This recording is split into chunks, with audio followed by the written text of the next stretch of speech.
Oke, bismillahirrahmanirrahim. Assalamualaikum warahmatullahi wabarakatuh. Gimana anak-anak kabarnya? Masih sehat ya semuanya ya? Oke, hari ini kita masih ngebahas materi tentang gas dan kita sekarang masuk ke video yang ketiga ya. Jadi total ada 4 video di bab tentang gas ini. Nah, untuk pertemuan ini, Bapak bahas 2 video lagi ya, yang part tiganya sama part empatnya. Nah, judul untuk lanjutan dari materi ini adalah tentang teori kinetika gas. Nah, kinetika ini sendiri berasal dari kata bergerak ya, gitu, atau kinetik. Nah, artinya anak-anak, seperti yang kita tahu bahwa gas itu partikelnya tuh nggak diem ya, gas itu partikelnya tuh bergerak kayak gitu, ke segala arah ya, bergerak ke segala arah. Nah, ada beberapa teori tentang si kinetika gas ini, teori tentang gas bergerak ini, di antaranya adalah nomor satu, gas itu terpisah dalam jarak yang sangat jauh. Jadi, sebenarnya ketika ada 2 partikel gas gitu, misalkan ada dalam sebuah balon tuh ada gas ya, gas oksigen misalnya. Nah, antara partikel satu sama partikel yang lainnya tuh, pasti itu terpisah ya gitu. Jadi dia tuh pengennya tuh memisah, sejauh mungkin. Cuman ya kalau dia terperangkap dalam sebuah balon nggak bisa kemana-mana ya pasti terjadi penumpukan ya gitu. Tapi sebenarnya perilaku gas itu tuh sebenarnya dia pengen memisahkan diri sejauh mungkin gitu ya. Dia nggak mau berkumpul menjadi satu. Kalau kalau beda sama benda padat. Kalau benda padat ya dia partikelnya tuh rapat begitu ya. Kayak gitu. Antara partikelnya rapat ya. Nah, yang kedua, molekul gas bergerak secara acak dalam lintasan yang lurus ya. Jadi, kalau misalkan kita perhatikan sama kita geraknya itu tuh lurus ya lintasannya ya. Jadi misalkan nih ada satu gas bergerak tuh lurus. Nanti kalau misalnya dia, ketemu sama molekul gas yang satu lagi, kan dia bertabrakan tuh ya nggak? Nanti dia ke bawah tuh. Jadi selalu lurus ya, jadi selalu membentuk sudut 90 derajat, begitu ya, kayak gitu. Pergerakan itu selalu lurus seperti itu. Nah ini, apa nih, yang kedua tuh seperti itu ya. Kemudian nomor 3, gas digambarkan dalam bentuk titik dengan volume yang sangat kecil dan dapat diabaikan. Jadi, saking kecilnya dia tuh dianggap sebagai titik. Kalaupun ada volume, volume itu sangat kecil sehingga volume itu dianggap nggak ada, kayak gitu ya, diabaikan. Kemudian nomor 4, tidak ada interaksi antara molekul gas kecuali saat pertumbukan. Jadi seperti yang Pak Budi sampaikan pada saat kita ngebahas gas ideal ya, jadi tidak ada interaksi apapun, tidak ada yang namanya gaya London, nggak ada yang namanya gaya dipol-dipol, nggak ada yang namanya gaya van der Waals gitu ya.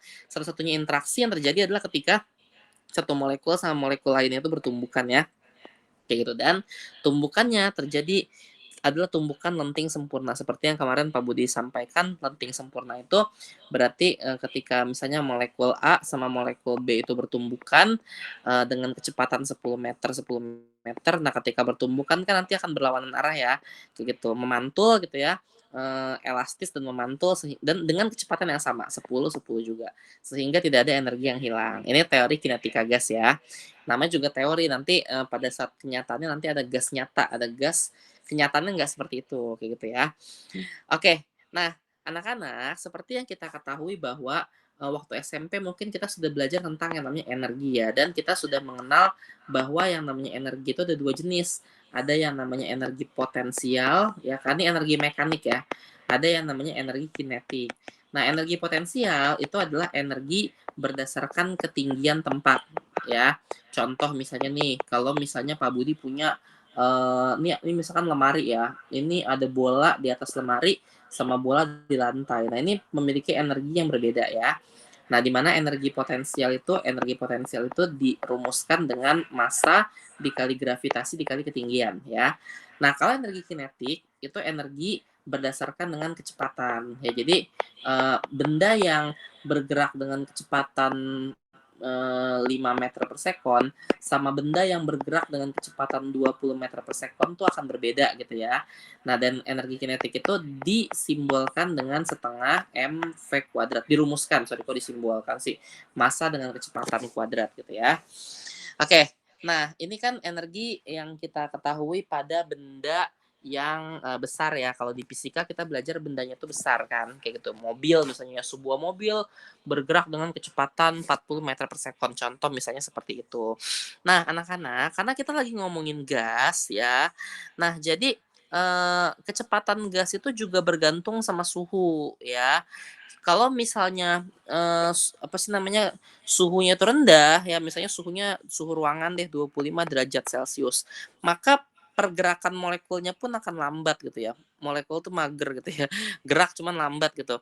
Cuman kalau misalnya suhunya itu air dispenser, misalnya suhunya 85 derajat Celcius atau 90 derajat Celcius, nah itu tuh pergerakan cepat banget gitu ya. Jadi bergerak dengan kecepatan yang sangat cepat kayak gitu. Artinya semakin besar si suhu, maka apa sih namanya, kecepatannya pun juga semakin besar ya, atau kecepatannya semakin tinggi, seperti itu. Nah, dan anak-anak, yang terjadi adalah gitu ya, grafik kalau kita gambarkan grafik kecepatan kayak gitu, dia tuh grafiknya tuh misalkan contohnya ya, ini Pak Budi punya suhu 100 Kelvin, 300 Kelvin, dan 700 Kelvin. Nah, misalnya ini 100 Kelvin tuh di sini. Misalkan sorry ya, misalkan 100 Kelvin tuh di sini ya. Ini 100, ini 300, ini 700 kayak gitu. Nah, kan kalau grafik biasa tuh seperti ini grafik biasa ya. Jadi cuman satu garis doang ya, cuman satu garis doang. Tapi anak-anak, yang terjadi sama gas itu tuh nggak cuman satu garis, ada banyak ya. Jadi yang 100 Kelvin dia punya garis sendiri. Nih, yang ini nih. Ya, oke, seperti itu. Nah, nggak yang 300 Kelvin garisnya yang ini. Jadi beda-beda ya garisnya ya. 700 Kelvin juga garisnya seperti ini. Nah, jadi dia akan terbagi-bagi. Ini gasnya gas nitrogen ya. Gas nitrogen pada 100 Kelvin grafiknya yang ini ya. Pada 300 grafiknya yang ini. Pada 700 grafiknya yang ini. Ya, seperti itu. Oke, nah jadi bisa kita simpulkan kecepatan molekul pada suhu yang berbeda-beda juga grafiknya tuh berbeda-beda gitu ya. Kalau 100 yang ini, kalau 300 yang ini, 700 yang ini. Kalau di matematika nih bahasanya terdistribusi, ya terbagi-bagi kayak gitu. Nah, makanya ini dikenal dengan yang namanya distribusi si Maxwell dan Boltzmann seperti itu. Jadi Maxwell dan Boltzmann itu melakukan penelitian, pengukuran, oh kalau 100 Kelvin tuh gimana ya? Oh 100 Kelvin tuh begini.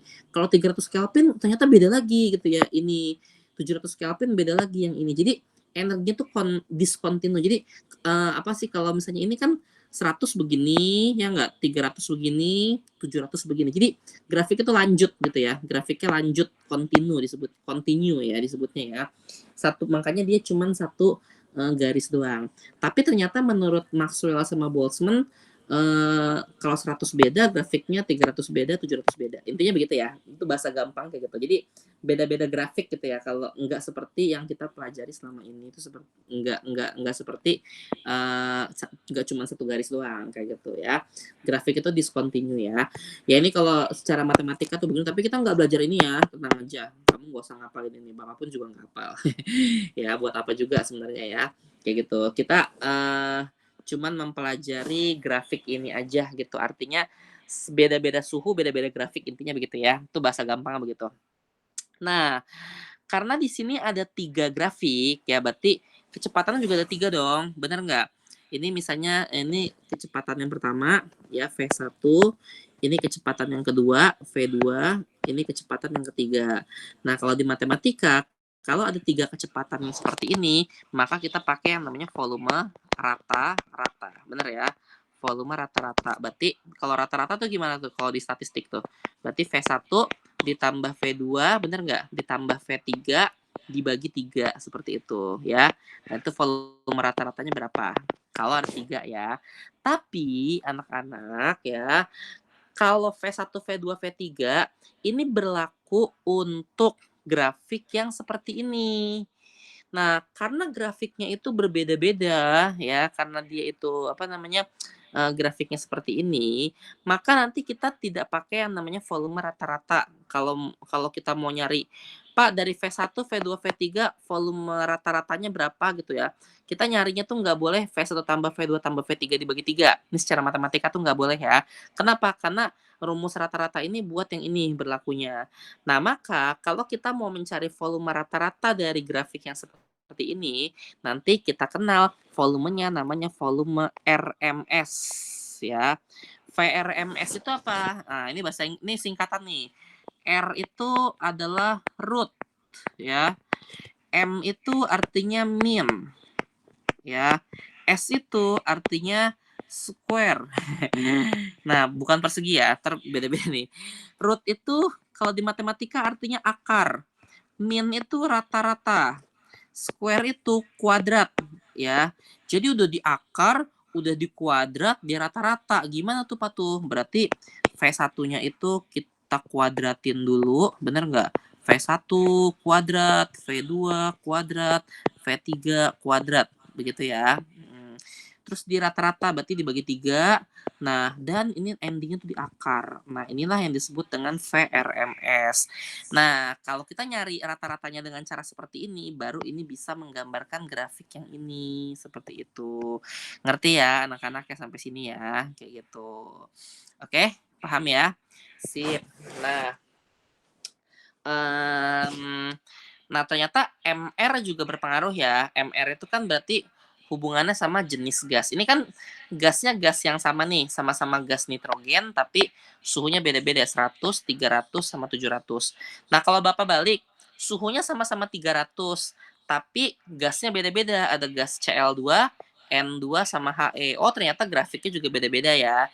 Cl2 beda, N2 beda, He juga beda grafiknya. Kayak gitu ya. Paham ya sampai sini ya? Nah, jadi intinya adalah si distribusi Maxwell-Boltzmann ini kita ngomongin 2 variabel, suhu sama kecepatan, ya. Kayak gitu. Kecepatannya kita pakai yang namanya kecepatan RMS, ya. Oke, nah di mana hubungan matematis antara keduanya itu adalah VRMS sama dengan akar dari 3RT dibagi MR. Kayak gitu ya. Oh, satu lagi kita ngomongin MR ya, karena di sini jenis gasnya bisa berbeda-beda. Dah. Jadi kita ini kita cuma pakai yang ini doang nih. Yang nanti masuk rumus tuh yang ini, kayak gitu ya. Kalau ini cuma pembuktian matematisnya aja ya, kayak gitu. Ya, jadi hubungan antara VRMS adalah 3RT dibagi MR. Tapi anak-anak begini, kan kalau selama ini kalian kenal R itu tetapan gas ideal itu adalah 0,082 kan. Ini kalau misalnya dia bukan energi, ya kalau dia bukan energi. Tapi kan kita lagi ngomongin teori kinetika gas. Kita lagi ngomongin tentang energi kinetik, bener nggak? Nah, ketika dia bentuknya adalah sebuah energi, maka R itu memiliki nilai lain yaitu 8,314 gitu ya, Joule per Kelvin. Nah, ini kalau misalnya dia energi. Jadi, untuk rumus yang akar 3RT dibagi MR ini, kita pakai R-nya jangan 0,082 ya, tapi 8,314 seperti itu. Yuk, contoh yuk soalnya yuk, misalnya. Hitunglah VRMS dari atom helium dan molekul nitrogen dalam meter per sekon pada suhu 25 derajat Celcius. Pak Budi misalnya yang helium aja ya. Kita VRMS dari helium itu adalah apa tadi? Akar 3RT dibagi sama MR ya. Oke, nah akar 3RT 3 dikali R-nya tadi 8,314 ya. Dikali T, T-nya itu 25 derajat Celcius. Jangan lupa ya, T harus dalam Kelvin. Ditambah 273 itu berarti 298 ya. Oke. Dah dibagi sama MR. MR-nya itu helium itu kalau di ini kebetulan karena Bapak hafal ya. ARHE sama dengan 4, N sama dengan 7 gitu ya. Jadi helium itu 4. Dan karena helium itu ya cuman unsur doang, maka ya udah tinggal dikali AR-nya He aja berarti 4 kayak gitu. Kalau nitrogen kan ada 2, berarti nanti 7-nya dikali 2 gitu ya. Oke, paham ya sampai sini ya, nanti ketemu deh berapa VRMS-nya. Paham ya?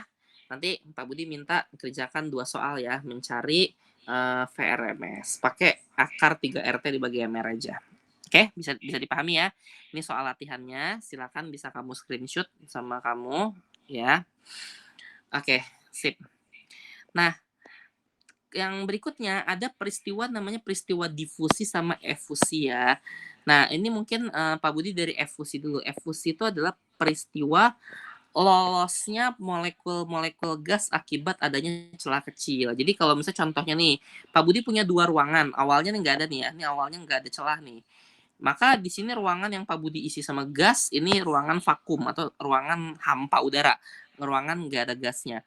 Nah, ketika lubang ini muncul, maka yang terjadi adalah si gas ini akan meloloskan diri melalui lubang ini ya, apa sih namanya, ya jadi kemampuan dia buat meloloskan diri supaya ruangan lain tuh terisi sama gas tersebut.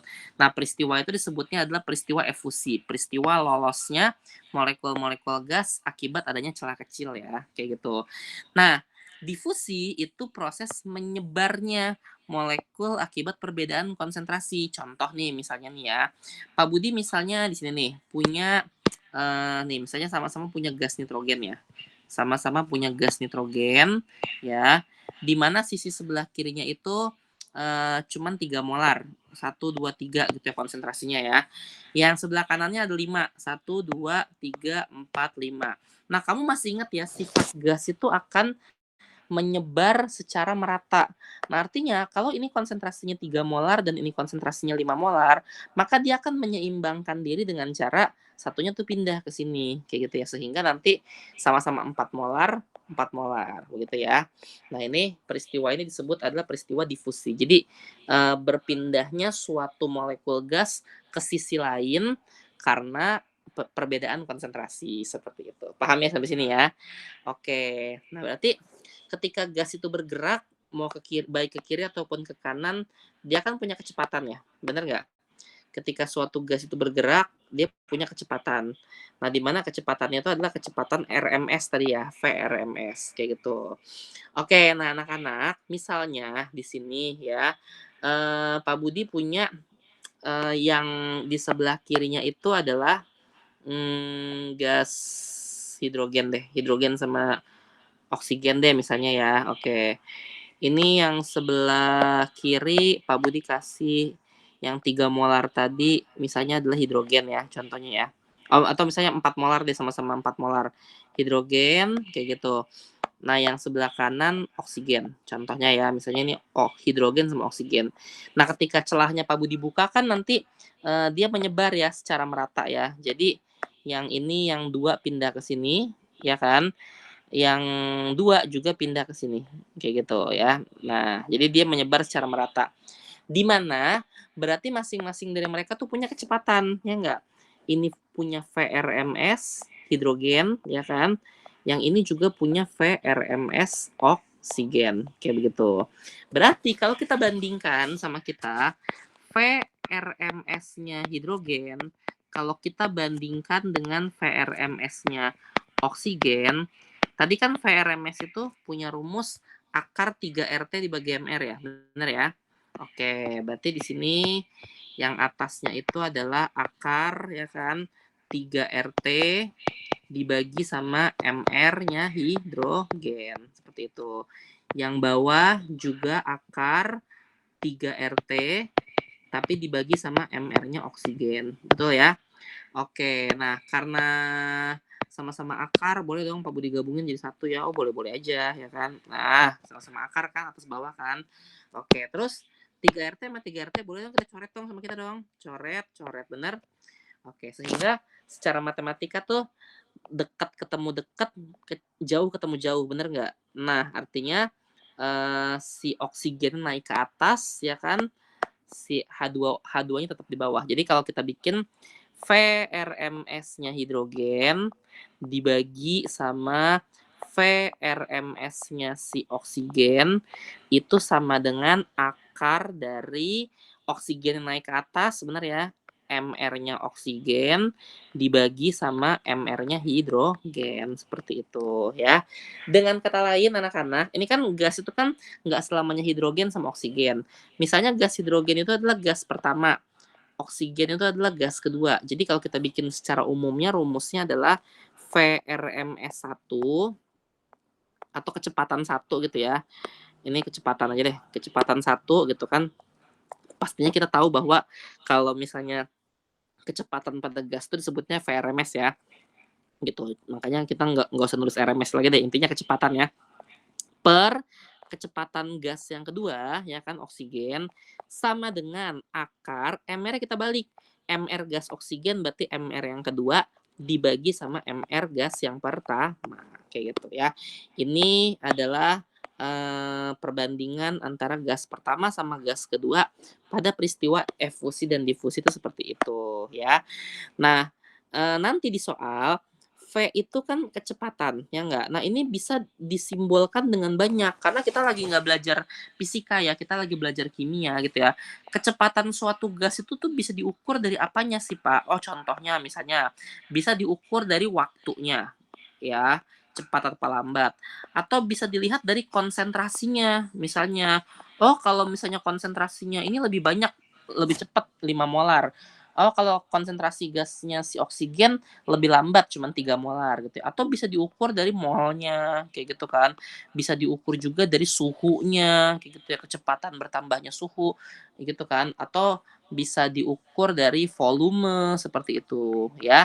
Jadi V ini di sini nih, nanti enggak apa sih, kecepatan, V itu simbol untuk kecepatan, cuman kecepatannya bisa diukur dari waktunya ya kan. Nah, kalau fisika kan kecepatan itu mutlak dari waktunya. Nah, ini bisa dari konsentrasinya, bisa dari molnya, bisa dari suhunya, bisa dari volumenya. Ngerti ya? Contoh yuk, misalnya Pak Budi punya contoh soal kayak gini nih. Sebuah gas yang mudah terbakar tersusun hanya dari karbon dan hidrogen. Ditemukan berefusi melalui penghalang berpori dalam 1,5 menit. Kayak gitu ya. Pada keadaan dan tekanan dan suhu yang sama membutuhkan BR2 menguap selama 4,73 menit. Berarti di sini ada dua gas ya anak-anak ya. Pertama, gas yang terdiri dari karbon sama hidrogen. Ya, karbonnya berapa, hidrogennya berapa, kita anggap saja gas pertamanya itu adalah gas CXHY, misalnya seperti itu ya. Ditemukan berefusi melalui penghalang berpori pada 1,5 menit. Oh, berarti di sini waktu untuk gas yang pertama T1-nya adalah 1,5 menit. Nah, tadi kan Pak Budi bilang waktu itu tuh perwujudan dari apa sih? Perwujudan dari kecepatan, bener nggak? Cuman ini kecepatannya, yang diukur tuh waktunya, begitu ya. Jadi ini tuh sama aja kayak V1 sebenarnya, ya. Nah, pada tekanan yang sama, gas yang kedua itu adalah BR2, itu membutuhkan waktu T2-nya itu cuman 4,73 menit. Nah, tadi waktu itu adalah perwujudan dari apa? Perwujudan dari V2 atau kecepatan yang kedua. Ya, sehingga bisa kita simpulkan di sini V1 per V2, V1-nya kita ganti sama CXHY ya. V-nya si CXHY dibagi sama volumenya BR2, begitu kan? Sama dengan apa tuh? Akar dari, kita balik ya, MR-nya BR2 dulu di atas, baru MR-nya si CXHY di bawah, seperti itu ya. Nah, volume CXHY disimbolkan dengan waktu ya, yaitu 1,5 menit. Pak, rubah ke dalam detik nggak usah ya, karena kan menit sama menit nanti bisa kita coret ya sama kita ya kan. Dibagi sama volume BR2-nya adalah yang 4,73 menit kayak gitu. Nah, kenapa Bapak bilang nggak usah dirubah ke dalam sekon ya, nggak usah dirubah ke dalam detik. Nanti ini bisa dicoret gitu ya. Sama dengan akar MR-nya BR2. Nah, BR2 itu Bapak lupa berapa ya rumusnya ya? Sebentar. Bapak nyontek ya. Nyonteknya bukan nyontek ini, nyontek BR. Nyontek BR nih Pak Budi udah pernah ngerjain tahun lalu. BR itu MR-nya adalah, oh, BR2 itu MR-nya 160 ya, 160. Ini ada di tabel periodik unsur, cuman Pak Budi malas ngelihat tabel periodik unsur ya. Per MR-nya si CXHY ya. Dah, berarti kalau gitu 1,5 dibagi 4,73. Oh ya, sebentar. Ya udah 1,5 dulu deh dibagi 4,73 ya pakai kalkulator. Nih, kita hitung ya sama kita ya. 1,5 dibagi 4,73. 7673 ya. 0,32 aja ya. Kita ambil angka 2 angka di belakang koma. 0,32 sama dengan akar dari 160 dibagi MR CXHY. Nah, Pak, gimana sih cara menghilangkan akar? Ya lawannya akar apa? Lawannya akar adalah eksponen pangkat ya. Jadi kalau mau menghilangkan akar, ya kita pangkatin 2 seperti itu ya. Nah, karena ini sebuah persamaan, kalau di sebelah kanannya dipangkatin 2, maka sebelah kirinya juga kita pangkatin 2 ya, kayak gitu. Jadi nanti ini kalau kita, pangkatin sama kita 0,32 kuadrat ya, pakai kalkulator aja, 0,32 kuadrat, mana kuadrat? Nah, ini ya hasilnya adalah 0,1024 ya. Kok ini sih? Bentar bentar bentar. Ininya yang sebelah kiri 0,1024 sama dengan, nah ini akarnya hilang, 160 dibagi MR-nya CX/Y. Pindah ruas gimana Pak pindah ruas Pak? Ya tukar tempat aja kan, tukar guling nih. Ini ke sini, ini ke bawah, bener nggak? Ya, jadi kalau gitu MR-nya si CXHY pindah ke sebelah kiri sama dengan 160 per 0,1024.